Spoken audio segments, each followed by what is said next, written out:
We talk a lot about rest, and I think my head goes toward rest being laying down and taking a nap, doing something that's very slow and for recovery. However, there are a lot of different forms of rest. We're going to talk about how rest can be activity as well. Mama says namaste. Mama says namaste. Making a family can be easy and fun. Oh yeah, but raising a family can be a whole different story.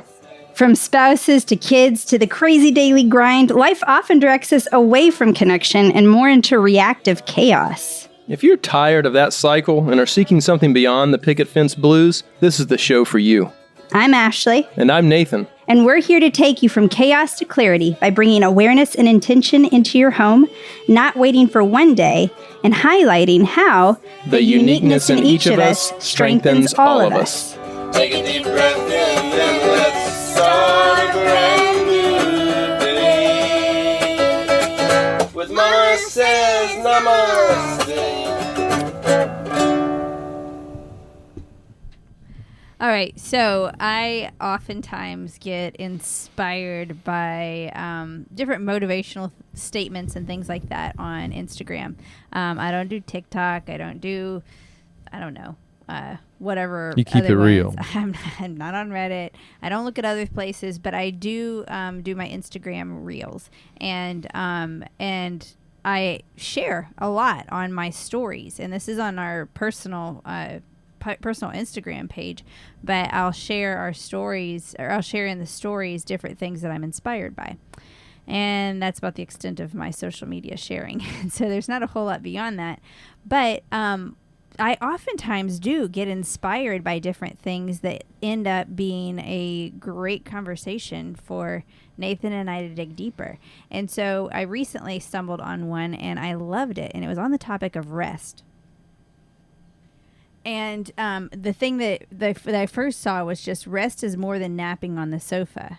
Rest is anything that makes our nervous system feel safe enough for our stress responses to switch off so our minds and bodies can recover and restore. So this was by Nicola Jane Hobbs. Read that one more time so that can soak in for us. All right. This was said by Nicola Jane Hobbs, who I wasn't familiar with. She is with the Relaxed Woman, and I love the quotes that she has. She has a lot of wonderful things. Instead of saying I'm so busy, I've started saying my life is full today. I definitely like her Instagram feed. So anyway. This came with a whole bunch of examples of rest. So like Nathan said, I'll read it again. And then we're going to just talk a little bit about each one of the rest examples that she has. And then I'll wrap it up by reading the full reel that she has. So again, rest is more than napping on the sofa. Rest is anything that makes our nervous systems feel safe enough for our stress responses to switch off so our minds and bodies can recover and restore. Yes, that stress response. That's the piece that is so difficult to shut off for me until I figured out some ways to do it. Well, yeah, and I think oftentimes when I hear rest, I'm thinking literally physical rest. So I'm thinking about needing to take a nap and to do things to give my body a break. Some people rest on a mountain bike. Right. So, yeah, there are lots of different ways that we'll address in this. So, with physical rest, sometimes it's not even just sleeping. It may be mindful movement in a different way. I think about that when I think of when I'm doing Reiki on my body. I am doing rest and recovery in another way. I'm really focusing inward. Well, I think it's that intentional searching for tension and stress and trying to let go of that. Release yourself of it. Give yourself a break from it. Sometimes it's kind of that whole... I love the analogy of the air conditioner or the fan in the background that when you shut it off, you realize how loud it was and how much it was kind of overtaking the whole scenario, but you didn't really notice it that much because you were just moving through it and you just put it in the back of your mind. We can do that with stress a lot of times in our body, and we can hold it in these ways where we don't really allow ourselves to relax and loosen and let it go unless it's under these certain circumstances. And if we don't pursue those circumstances, it's not like it's always at the end of the day saying, hey, you need to deal with me. It's usually at the end of the month when it's like, kapow! Yes. You haven't been paying attention to me, and so now we're going to have a fight. Oh, that's so true. It's like, so the days when I'm working for a long day on the computer, I can sit all day long, and my body's just stuck in that sitting position. And so when I challenge myself to get up every, hour or so and do push-ups or something, and then I go into a stretch and I feel that downward dog position of just stretching my muscles, oh my gosh, it's a great release. And yeah, my muscles and my physical body needed to be exercised as a form of rest, ironically. And another thing is like, I'm thinking about the food that we put in our bodies. Yesterday we did the Screamin' Green Halloween event at the Botanical Gardens, and we were volunteering with the park and kind of and had a stand or had a table at the park. And so all morning long we have kids coming in. We've got candy and everything there, and then we ran through Taco Bell and got a burrito, which I ate too much and it felt heavy on my belly. And I just felt by the end of the day, it was just everything was yucky. And I'm like, oh my gosh, I just went lettuce. Like I want just a very something basic fresh. salad, something fresh. And my body needed that. It needed that healthy food boost after a day of kind of crappy food. All right. So another one then is that your mental rest. Well, but I want to bring that back real quick to the physical. How the fuel that you're putting into your body and how you feel is really going to impact. I mean, it's really going to impact how you feel. The food that you put in your body. And so if you're putting in heavy foods that make you feel tired and lethargic, then, that will certainly bring you down to this rest stage, but it's not a rest that's like a recovery rest. It's just kind of a weighted, it's a sugar crash. So, keep that in mind. Just, what goes in your body and how that makes you feel is something that's really important to pay attention to. Right. And we've tested this because it's different for everybody. I mean, different people have different food sensitivities and preferences and different energy levels and everything else. And so, we've played with this on, do we want to add coffee in our diet or not? Do we want to have tea? Do we want to have sugar? Are processed foods cool or not cool? And how do they make us feel? And so, we experiment with food to find what our bodies respond best to at the season of life that we are in. Yep. And having those Twinkies conversations aren't typically at any point, but but having those conversations with your kids are really great. And one of the things that we used to do that would kind of support this this kind of idea to our children is when they were really young, we would do the entire consumption of, whatever you wanted throughout the day of the candy. So we just throw it out on the table and they just graze for however long they wanted until they were just kind of like, I don't want any more of that. And, we talk about that feeling of enough and how to stop. And we would just talk about it as a family, just as an experiment to explore gluttony and how does that feel on the other side of it? And the yucky feeling of, the next day is worse. And so it's, just kind of reminding the importance of a fresh feeling and maintaining that. Sometimes we can forget about that, like the air conditioner turning on and that sound. It can be an over sound in the psyche. Yeah, I like the idea of physical rest being recharging your body, and it's that rejuvenation of your body. So it may not be a nap. It could be. We just took a nap. We've had a busy weekend. We have been working. We volunteer late field, so our time at the park is from 3:30 until 10 o'clock at night. And for those of you who have no clue what I'm talking about, we have been living in an RV since about 2016, and we volunteer with the Florida State Park. So we are down in the Florida Keys volunteering at one of the parks here, and our shift for the past few months has been evening shift. And so we've had the evenings, like the past 2 days, 3:30 to 10 o'clock work. And in the mornings, we've been volunteering with other organizations, supporting the Friends of Bahia Honda at this Halloween event. And then this morning, Claire and I went to the Marathon Wild Bird Center, where we also volunteer and help out with the birds. And so right before we're going into another work shift this afternoon. So we've been super, super active. So yeah, a nap is sometimes very much what we need. And other times it's paying attention to our body and recognizing, is this heavy, sluggish feeling really the like the healthiest version of me? Am I feeling right in my body? And what can I do to rejuvenate that? Okay, so the next one is mental rest. And I love this one. And I did not realize how much this is the thing that I crave. So when I'm in work mode, I am usually, going pretty fast and making lots of decisions, creating things out of my head, troubleshooting issues, facing challenges, and all of these things is a heavy mental load. Not to mention the fact that I'm a coach. And so I'm also carrying, I'm also listening to stories of other people with their struggles, their challenges, their transition times in life. And so there's a lot of mental work going on in my head in me showing up for in my best light and taking care of myself while also stewarding the story of someone else, listening to somebody else's story and helping them work through something.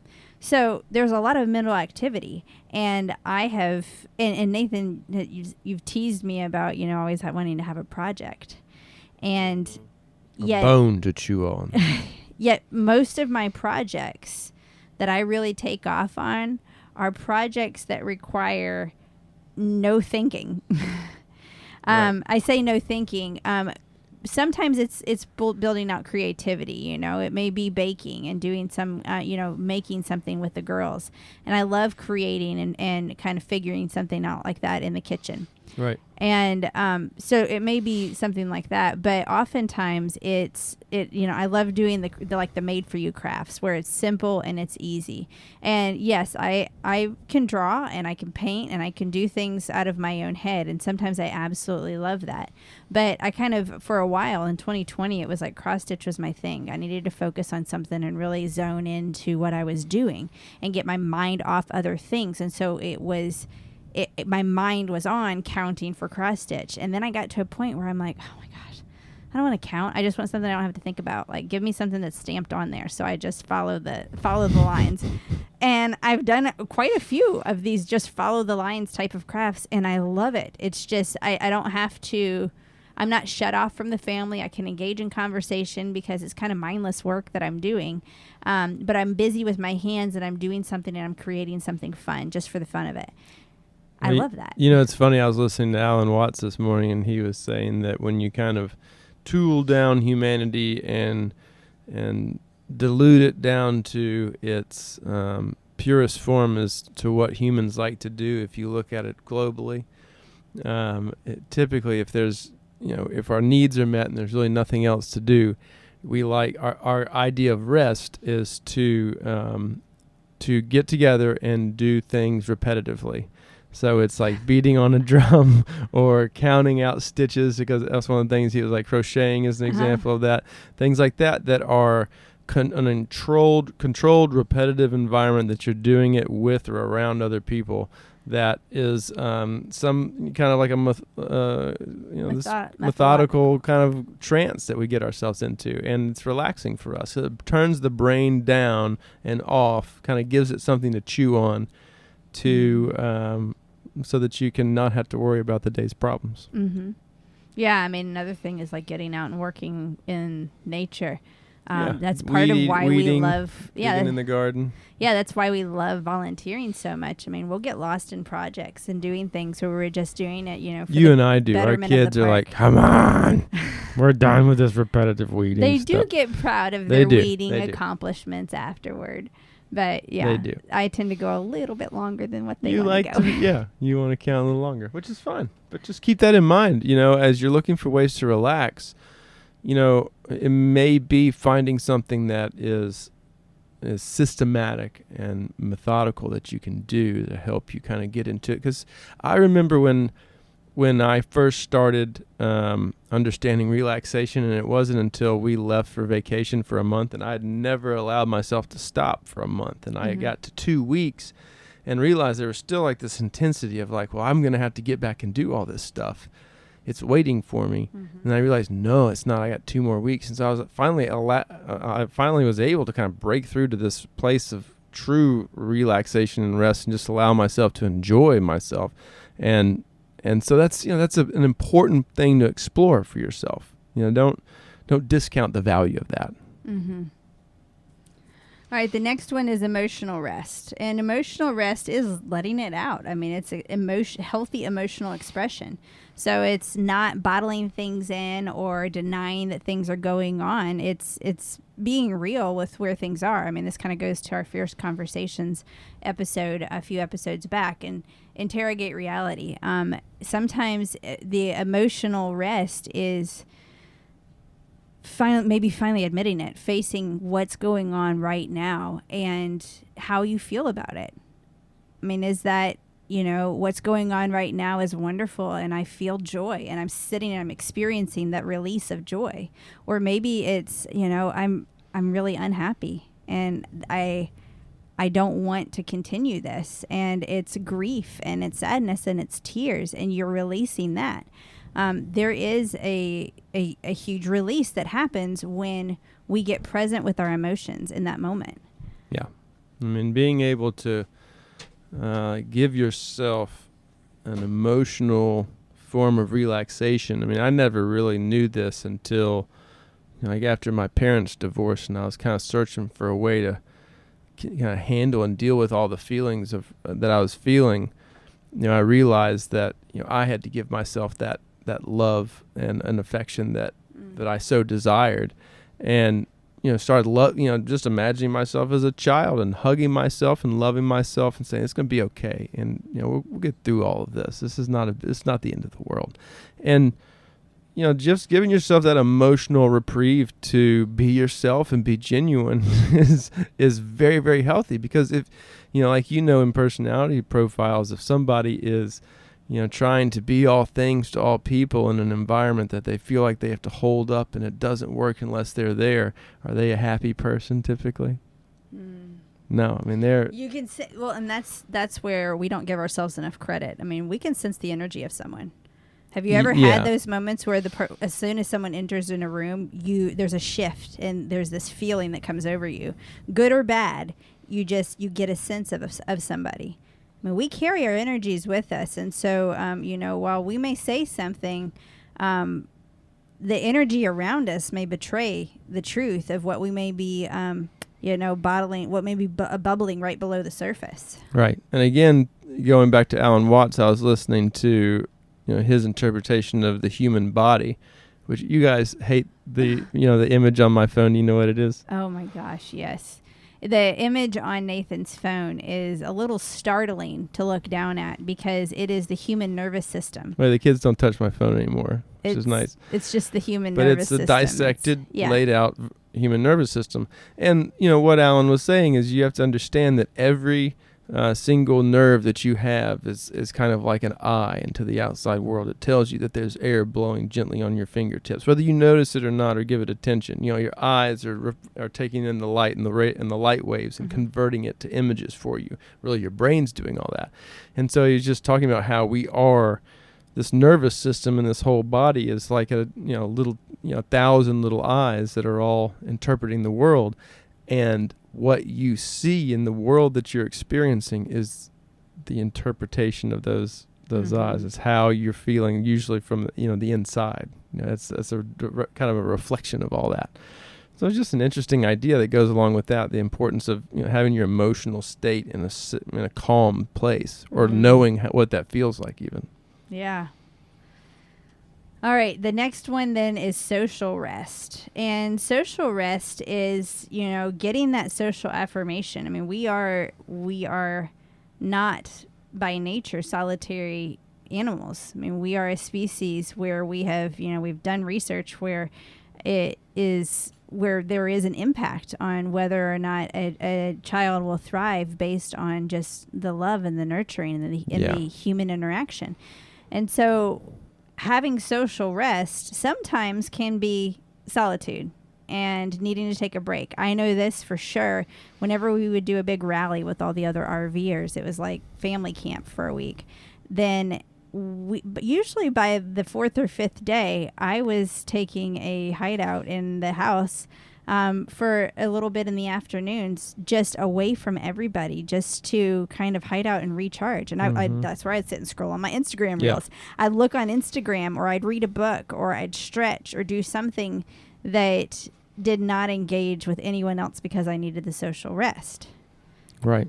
And on the flip side, it could be the exact opposite. It could be that the like rest Ellie is was out there being recharged by the whole Right. experience, and can't go to sleep until 10 because she's so amped up. Right. I mean, when Ellie was little, we called her the friend finder. She was the first one out the door in the morning. And when we would go to rallies, I mean, she'd spend a week where it was all I could do to get her to stop to eat because she was so busy playing. And that was, for her rest. That was filling her her recharge. bucket. Yeah. Yeah. It allowed her to really settle in the affirmation of all of those people for us to then go into more solitary, not as many kids around when we were traveling. Yeah. I mean, even for a relationship, this is really vital because, if you, one of the kind of tick marks here is intimacy.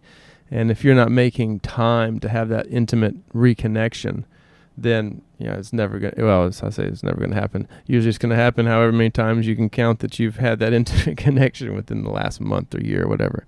But, that's really important for that recharge of that relationship so that you can refresh it and keep it going. Otherwise, your relationship can wear out just like your body can, and just like your mind can. That's right. Going into that, the next one is sensory rest. I love all of the different, breaking rest down in so many different ways in this. I mean, sensory rest is, I feel like this one's a biggie for me too. There's only so long, and I don't even wear heels anymore, but for all of you women or whoever who wear heels, you can only go for so long. And there comes that point where you take those shoes off and it's that, this feels so good.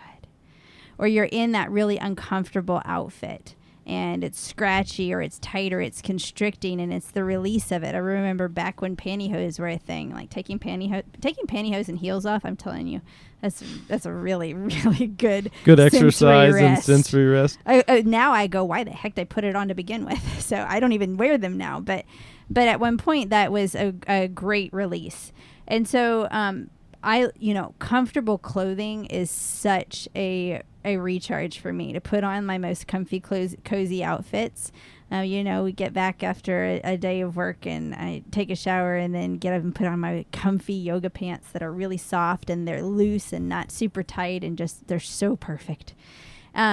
Those things feel great. It may be that it's engaging all of the senses. I mean, think about all of the senses, and we talk a lot about engaging the senses as a way to bring ourselves out of survival mode and to really be in the present moment of appreciation.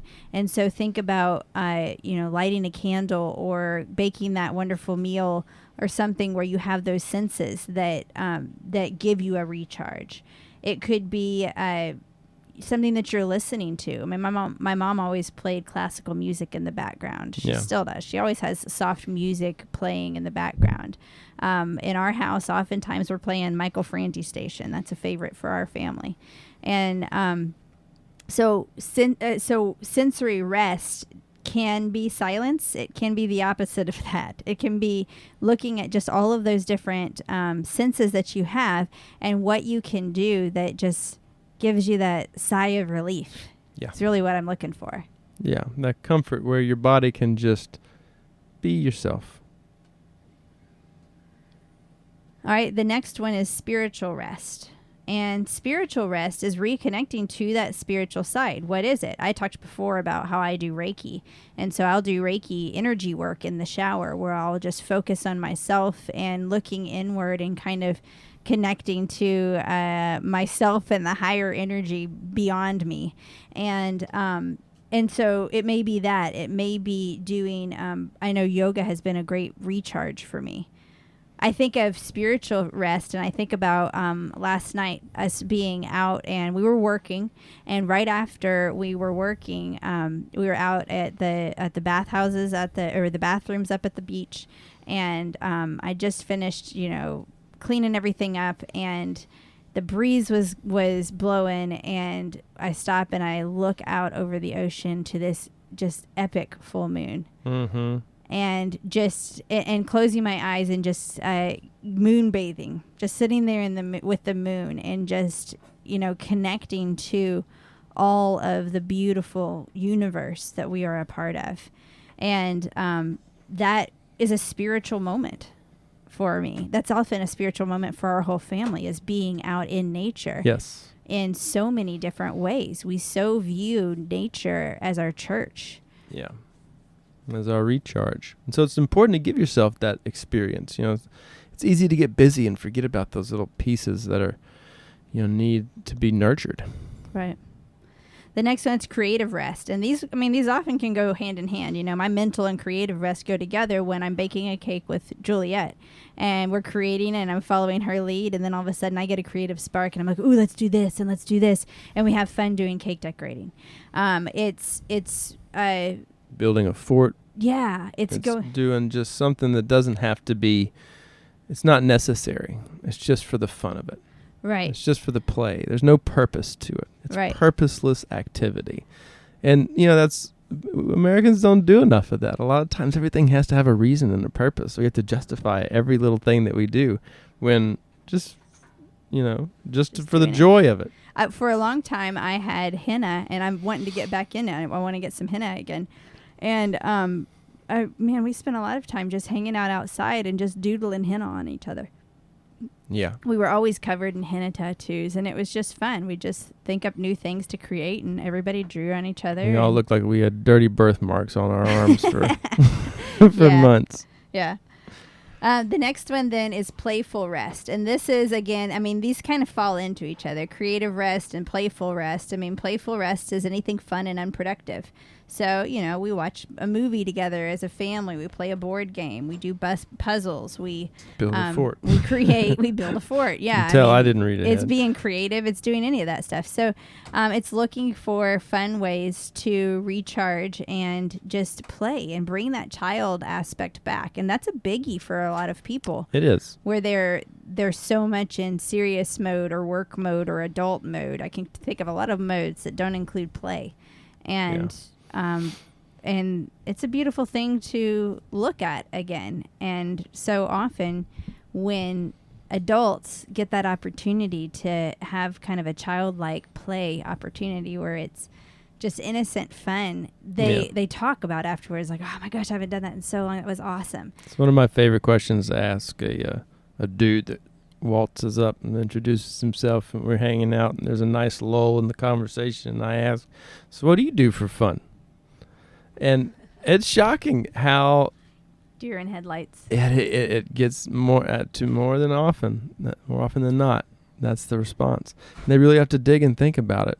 And oftentimes they'll come up with a boilerplate response like golf, because I have to. Wah, wah. But how often do we take the time to have fun, to enjoy ourselves, and really find out what's fun for us, not just what's the standard thing that everybody's doing around us. And that can have a lot of different layers. It can be fun with people, without people, a little bit of both. Right. All right, we got two more here. We have two more. Ecological rest. This is looking at ways of resting our impact. It's resting what we do. We've really consciously moved more and more into this as a family, where we start looking at what things we can do to pull back. We shifted into being pretty vegan at home. I would say, what did you say at this point? 85% vegan? Yeah. Where we used to be vegetarian, and there was a lot of eggs and dairy, and pescatarian. There was a season where we ate a lot of fish and eggs and dairy, and we started the kind of the ecological rest of a little bit less. Let's not have fish this week, or let's not have eggs every day, or something like that. And we kept pulling back little by little, and we started lessening what the impact was, both on our physical bodies as well as in the environment. And so ecological rest is the opportunity to reconnect with something beyond yourself. How are you giving back and contributing to the larger world as a whole? What are you doing that is connecting yourself with nature? I think that anytime we are able to do that, it it helps us to become better stewards of it. Well, and it gives your mind the ability to rest as a consumer. You know, we're always told that we have to be consuming and wanting and needing, and it gives your mind something to chew on outside. Well, how can I work around that? How can I reuse what I've got? Or how can I find happiness with something else as an alternative? Looking at caring for, houseplants or gardening or things like that, where we're caring for plants and animals. Maybe we're looking at observing animals in nature. I was talking today. I was having some conversation with Clara, and we were talking about this snake enthusiast who says he's a hunter, and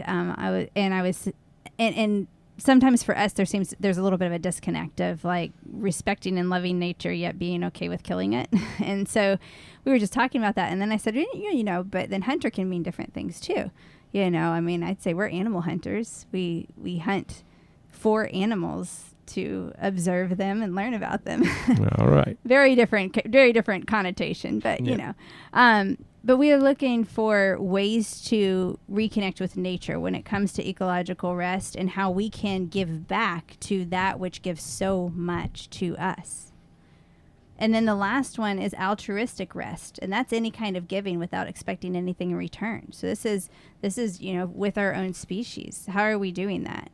We're coming into the holidays, and I love the way of explaining Santa in our homes, and the concept of who is Santa for our children is a beautiful opportunity to share altruism and giving without expecting anything in return, looking for those opportunities to just spread joy and love. And so what are ways that you are doing that? Those are very, very fulfilling. It can be a great recharge to do something for somebody else. It makes you feel good. Selfishly, there's something in it for you as well. Very much so. And that's again something that a lot of times I used to allow that to just happen to me spontaneously. I was like, oh, this person needs help and I'll help them out. But, really looking for some ways to do that consistently, it's really can feed and nurture your spirit. Mm-hmm. All right. And so this is all of these ones that I have read, I absolutely love. And I shared that first statement was stated by Nicola Jane Hobbs. I think that's how you say her name. And that's actually not the Instagram post that I saw. The Instagram post that I saw was by Dr. Michaela, and she has My Easy Therapy. So I'll share the Instagram post, because obviously I want to give credit to her and to Nicola for this. And I'm thinking that maybe she's written the rest of it. I'm not quite positive. So I just want to give credit to both of them, because I love what all it was said and what it prompted and the discussions it prompted. So I want to end this with me reading exactly what she has laid out here. Rest is more than napping on the sofa. Rest is anything that makes our nervous systems feel safe enough for our stress responses to switch off, so our minds and bodies can recover and restore.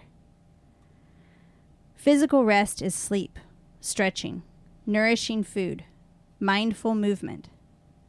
Mental rest is any kind of non-thinking activity. Baking, painting, gardening, single tasking.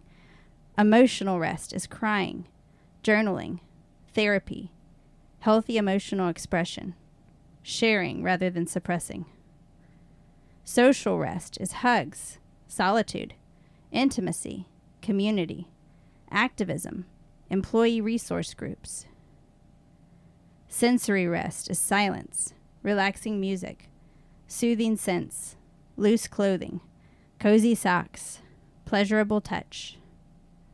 Spiritual rest is meditation, prayer, poetry, yoga, energy healing, full moon rituals.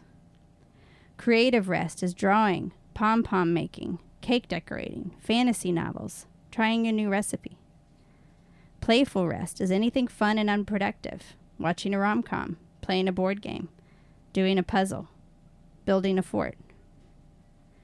Ecological rest is houseplants, car-free days, growing your own, hiking, bird watching, wild swimming. Altruistic rest is any kind of giving without expecting anything in return. Deep listening, volunteering, random acts of kindness, contributing to something larger than ourselves, sometimes holding space for others, and sometimes letting ourselves be held. I'd like to get a definition of wild swimming. I think we've done it. I think wild Yeah, I swimming know. was when I Lot of- finally got the nerve up to jump into Rainbow Springs and follow my family as my little, 6 or 7 year old is going and swimming this current. I wasn't confident that I could swim. And Daddy jumping was in with there her. and jumping Daddy in was there there. and then that amazingly incredible experience of that first cold rush of getting in the water and seeing underneath and seeing this whole other world in the springs that was just absolutely magical. Swimming that with my family and swimming along with turtles and baby turtles and everything. And oh my gosh, it was incredible. There That's you go. wild swimming. Sounds very relaxing. A wild experience. Scary at first. And Heart so thumping, but invigorating. relaxing. Yes. Oh, yeah. So I was inspired by both these ladies today. That was a great it was a great reminder for all the ways that we can rest. And sometimes I'll beat myself up for wanting to do all the time and feeling guilty for wanting to do a project. But I'm antsy and I'm wanting to add some rest in these other areas. I don't just want to take a nap. I want to have some mindless fun. Oh, the ironic. Ants in your restful pants. Exactly. So our challenge to you this week is to look at all of these different aspects. I'm going to have these laid out on my blog that goes along with this. So you just hop on the homepage of the website and get it, or you can just search rest on the website and you'll find this podcast episode. And I lay them all out on there and just take note of all of these different styles of rest and think about the things that you're doing throughout your day. Yes, your day, not just your year, not just your month, not just when you have the next vacation, but daily, what are some little things that you can do? Rest does not have to be a blocked off 2-week vacation. Rest can be a 1-minute reprieve of connecting in a different way. Absolutely. So focus in on that for yourself and for your family. Add some of the joy of different varieties of the ways that you rest this week. And remember, The uniqueness in each of us strengthens all of us. Namaste. 2, 3. Up with the rising sun, already on the run. Mama says namaste. Life is a tangled mess, and you don't have to stress. Mama says namaste. 'Cause today I will stand up and be all the change that I want to see in this world. Boys and girls, you gotta have to stand up to be free. Namaste in your home. Take a deep breath in and let's start a brand new day. With Mama Says Namaste.